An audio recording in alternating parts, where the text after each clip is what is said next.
Assalamualaikum warahmatullahi wabarakatuh.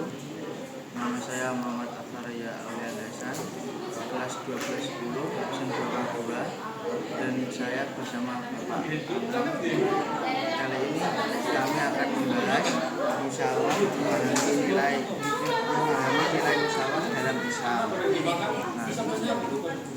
Pertanyaan pertama, apa saja dimaksud dengan konsep musyawarah dalam Islam dan bagaimana ajaran itu mencerminkan nilai keadilan serta kesamaan derajat antara manusia? Persamaan dalam Islam, menurut perspektif Islam, yang namanya manusia itu pada dasarnya sama, semuanya sama, entah itu agama, ras, suku, dan lain-lain. Nah, itulah konsep persamaan itu antar derajat manusia sebenarnya sama. Oleh karena itu, di zaman sekarang sudah tidak ada namanya Buddha, itu tidak ada. Karena apa? Buddha itu jadinya setengah manusia, bukan manusia beneran, tidak ada manusia jadi, tapi manusia tapi hanya setengahnya saja, karena dia tidak ada yang memiliki itu suka. Di dalam Quran kan jelas inna akramakum apa yang membedakan akhlak masing-masing negara.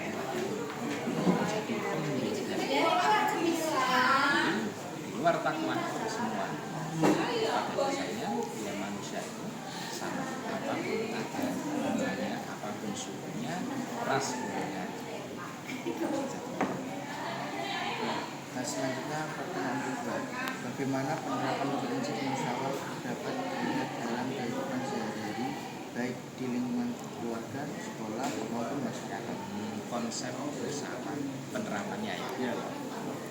Cara menerapkan persamaan itu tidak seperti sama rata, sama rasa, bukan.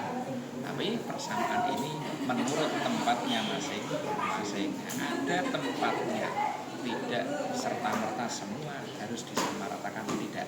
Misal dalam keluarga, kita hidup dalam keluarga kita seperti apa? Kita di satu waktu di rumah kita sebagai anak. Anak itu kewajibannya apa? Patuh kepada orang tua. Di madrasah kita sebagai murid harus patuh kepada guru dan aturan madrasah. Apalagi dalam bermasyarakat, ini lebih luas lagi malah. Dalam bermasyarakat ini ya kita harus bisa menempatkan sesuatu sesuai tempatnya. Jadi nggak sulit, kita istilahnya itu pasaran dalam bahasa Jawanya sakarepe dewe, itu tidak boleh. Mungkin boleh jadi saya melakukan hal ini di keluarga saya itu tidak begitu dianggap kaku atau biasa. Misalnya ngomong Jakarta orang lebih tua, misalnya orang Jakarta ngomong itu kumpul atau memanggil orang lebih tua dengan namanya langsung. Karena kita mungkin di rumah ngomong dengan orang tua kita dengan bahasa Moko itu biasa, tapi ketika kita di luar atau dalam kehidupan masyarakat, kita bertemu dengan orang lain yang seumuran dengan orang tua kita atau bahkan lebih tua. Nah, ini yang harus hati-hati. Jadi persamaan itu istilahnya di keluarga, madrasah, sekolah, bahkan di tempat-tempat yang lain pun juga istilahnya harus memperhatikan waktu dan tempatnya sesuai tempatnya, sesuai porsinya masing-masing. Selanjutnya pertanyaan terakhir, mengapa penting bagi umat Islam untuk menanamkan nilai musyawarah dalam membangun hubungan sosial, dan apa dampaknya jika nilai tersebut diabaikan? Dalam kehidupan sosial, inilah musyawarah atau persamaan ini harus diterapkan betul-betul, tidak perlu diabaikan.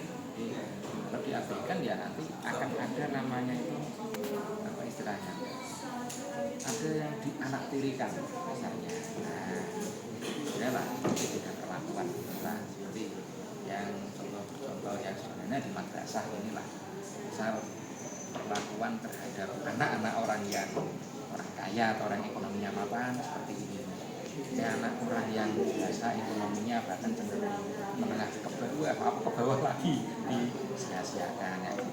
masyarakat pun sudah ada. Contoh misal dalam pengajian biasanya orang-orang yang kaya, misalnya orang kaya atau orang yang tokoh misalnya ditempatkan di tempat khusus dengan karpet yang tebal, dengan fasilitas kipas angin atau istilahnya atau dengan kesubuhan yang cenderung misalnya enak atau mewah. Karena rakyat biasa yang sangat biasa lah bahkan hidupnya agak susah, itu cenderung apa diabaikan, ditaruh di agak jauh dari panggungnya, kemudian dengan alas seadanya, kemudian dengan suguhan yang ala kadarnya. Itu kalau diabaikan ya nanti akan menimbulkan kecemburuan sosial, dan itu nanti kalau lama-lama dibiarkan akan menjadi nanti bisa malah ya bisa membangun kerusuhan lah, berarti kecemburuan sosial itu. Nah ini harus kita terapkan semua sama seperti manusia depan hukum, sebagai manusia pada umumnya kita harus bisa memanusiakan manusia.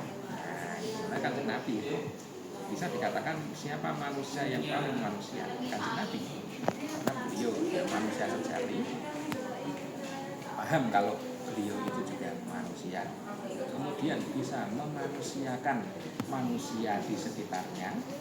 Nah, sehingga kita pun sebagai umatnya juga istilahnya tuh enak dan luwes dalam menjalankan ajaran-ajaran beliau.